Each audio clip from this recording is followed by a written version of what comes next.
you're seeing happen in society is part of an agenda. There's somebody at the top of that pyramid. The person that's at the top of that pyramid is Lucifer, the liar, the father of lies. He then trickles down into the governments of the world that serve him. They trickle down into the movers and the shakers, the puppet masters in the areas of influence, all the different media.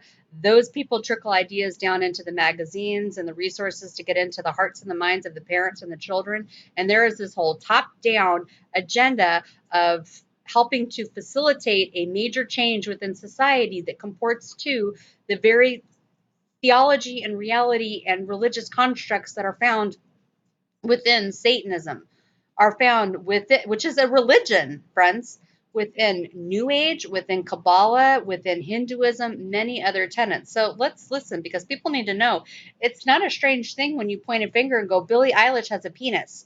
Don't tell me that's a girl. I know that's not a girl. There's something in the church called spiritual discernment.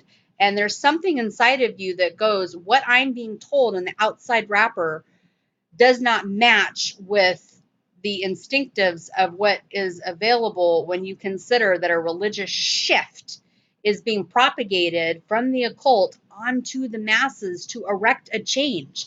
That's not strange. And here's another evidence of it. Here's what happens when you tell a child whose brain is so far away from fully developing that they can change into another sex. You are actually changing the fabric of society and the reality of toying with good mental stability and mental health when you tell somebody something that, I don't know, isn't true. You are rocking the foundation of the makeup of a person's reality. And to simply live in a lie, do you really think, even if society tells you, go for it, you live that lie, you do that thing, you get that thing, it's all about you, baby. It's all about you. Do you really think that you're going to build a system of self care into that person for longevity and good health and good life? No. We know statistically, we know for a fact that people that get engaged in this type of lifestyle and these type of changes, we are losing 40 or more percent of them to suicide and death. Well, people go, well, that's because people like you don't agree with them. No, no, no, no, no, no, no. If that was true, anybody that ever had anybody disagree with them, 7.5 billion people on the planet have somebody disagree with them. We're not all killing ourselves. Okay, let's just deal with logic here. When you deal with a sin that has to do with your temple and your soul inside that temple, you are playing with the mental constructs of depravity within somebody's internal social system and the ordering of their entire reality. And when you do that with a child, that is criminal. Let's listen when they confuse this young child whose brain isn't done developing and they start pushing them into making these massive decisions. I think we can all agree that we probably don't want children to be making decisions about such important key roles of these types of choices and many others that could exist that will have an outcome. Guess what? When you do something, it has an outcome to it. There's a consequence there. It's not all theory. It's not all theory. It's not to sell a magazine because Glamour tells you to let your little boy be a girl. This is where real life happens, where this child is sitting in the bathroom slicing their wrists open because they're so confused about life and reality. This isn't because somebody told them, look, honey, you're going down a path that's going to hurt you. I care about you. Let's think this stuff through. And trying to get through to a society of parents that have abdicated their responsibility to the gods of magazines and manipulation by the media telling you how to parent. Because one day it's going to be your kid bleeding out in the bathroom, and then it's going to be real when it's not theoretical, when it's not a magazine article about someone else's kid. This is your life.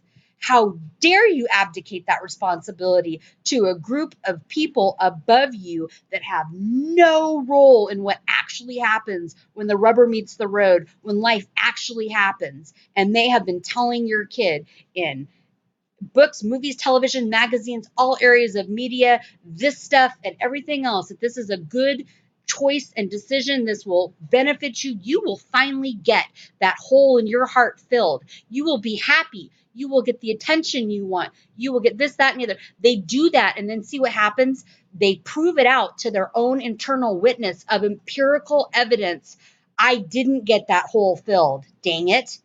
I didn't get that thing that I thought that I wanted. And oftentimes it is that very frustrated um, response where people, and sometimes we're weak at points and moments in time. Sometimes children are weak. Sometimes you could be an adult and be weak. Mental health is a trippy thing. It can come, it can go, it can be nurtured, it can be broken, it can be played with, it can be manipulated, it can be toyed with, all kinds of things. We are real living entities, and we can have our environment and our internal environment, if you will, messed with.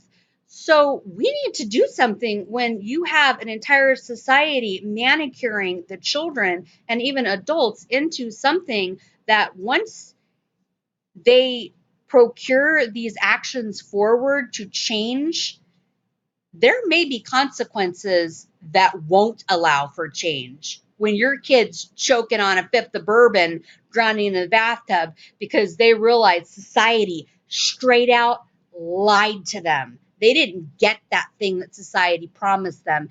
And they didn't get to hear about Jesus because all the unbelievers ever did was try to counter the Christian and tell the Christian, shut up, Christian. You don't have a voice in this, Christian. You hateful beast. And all the Christian is doing is going, wait a minute, I know the cure to fill that hole in your heart. And surprisingly, it's that good shepherd. So you see, there is an untold amount of damage that is being propagated in this massive, sweeping industrial complex of brainwashing, influence, lying, crafting, the very behavioral pieces of how a parent in a society, teachers, um, self-appointed experts, book writers, people getting on YouTube showing you, look, I'm this, happy, attractive thing now, but you really don't know if that's the case. This transgender person that gets on there and goes, look, I got new boobies and I got a new face and I got new lips. And on the outside, they may look good. They may look all sorts of things on the outside exterior appearance where life doesn't really actually happen. But on the inside, they may be nursing eating disorders. They may be nursing slicing their wrists open. They may be nursing the outcome of what happens when you steal away the opportunity for their internal heart to be filled by that temple of the Holy Spirit, filling that temple rather, and making them born again. Because only until you let Jesus Christ come into your life, into your heart, into your being, into your temple, and fix you and fill you and heal you and give you his life, you will never be satisfied. And some people go to the grave, some people, or the hospital or the drunk house or whatever, so frustrated because they can never fill that hole that society straight out lied to them and told them you can through this thing. And here, let me chop your penis off and give you boobies, and then you'll get everything you ever wanted. And then they find out, no, I didn't get everything I wanted. So there are ramifications to what society is telling people. Let's just hear a little insight here into what this child, whom I really hurt and suffer for, what they're being led into when you open this idea up to children that you have this whole panoplia of choices, but you don't tell them there's a panoplia of consequences. And I'm not mad, I'm just passionate. So please don't misunderstand me. You got to kind of know my personality and my channel to catch, like, why is she so intense? But I am in some way upset that the children are being lied to. So anyhow, take it away. Transgender boy transitioning to life as a girl and changes his what? Mind. Who's there to help him pick up the pieces? Very nice. I like this. It's a summer morning in London's Camden Market, and Australian teenager Patrick Mitchell is busy hunting for bargains. Would you wear t-shirts? No, not really. I can't really wear them right now. He's after new clothes to match his old life. You've been a boy and a girl. I guess. I What's it like? guess. I guess. Well, I don't know. You kind of have an image of what being a boy and being a girl is like, but when you actually experience it, it's very different. It's nice to be able to buy shoes now because I couldn't buy the women's shoes because I'm too big. Born a boy, Patrick spent the last 2 years living as a Do you girl. need shoes for school? Now, at 14, he's decided he's a boy after all. Something like this, yeah. But there's a constant reminder of his life as a female. Because Tell me if you're uncomfortable, but you've grown breasts, haven't you, as a result of the hormone therapy? okay.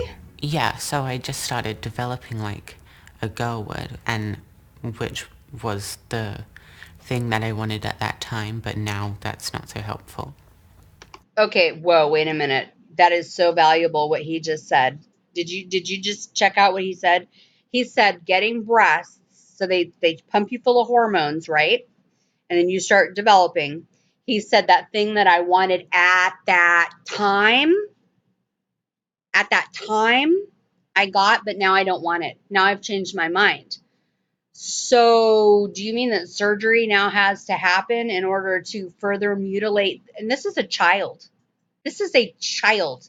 Let's just get that straight right now. We're not talking about an adult. This is a little boy. And now he has breasts. What are you going to do about that, society? What are you going to do? All these Glamour magazine articles and all these people going into the kids' schools telling them, "Oh, let's talk about the gingerbread man." And all these people going into colleges. I want to know what you're going to do to alleviate this kid's pain. Yeah, I want to know what you're going to do to help comfort this child when he cries himself to sleep because he's so utterly confused. Between his legs, he has one organ, and now he has breasts on the top. I want to know what you're going to do to assist him when he's 40 years old and confused as hell. Excuse me. And he's so given over to the lies that society, now I am mad, to the lies that society told him he could have it all. And yet they're not the ones to help this little boy bear this burden. Where were his parents? Why is society being allowed to parent these children through the articles and influence and brainwashing and propaganda and the directives of the experts, some of them self-proclaimed experts saying, yes, this is what we want for society. How dare you tell these children that they have choices and that they can go and pump their bodies full of chemicals, which is not natural. That is unnatural, to pump that child through chemicals through a syringe to grow him boobies. And what if he wants to go on to have a healthy relationship? You just stole his chance, and you come at me and my people in Jesus Christ, and you tell us that we're wrong and we're bad and we're evil because we stand up for this little boy and people like him, and we say, whoa, hold on a minute. Where's the fire? You don't need to make these changes right now. Let's just let you be a child. Let's let you play with toys and read books and understand the meaning of life. They stole his child. They stole his innocence. He stole everything. They stole everything. And if this little boy, and I pray that this child who is so precious, I pray this child doesn't go down a path that would end their life and end it before they run to Jesus Christ. But how dare you tell the Christians that we're doing something wrong by trying to step in and protect this child? And then you want to make laws to say that we can't help this child? That's sick. To have her young son's breasts surgically reduced. Took you on that when you were More surgery. Ali More surgery. Now let's have him cut off. This is healthy?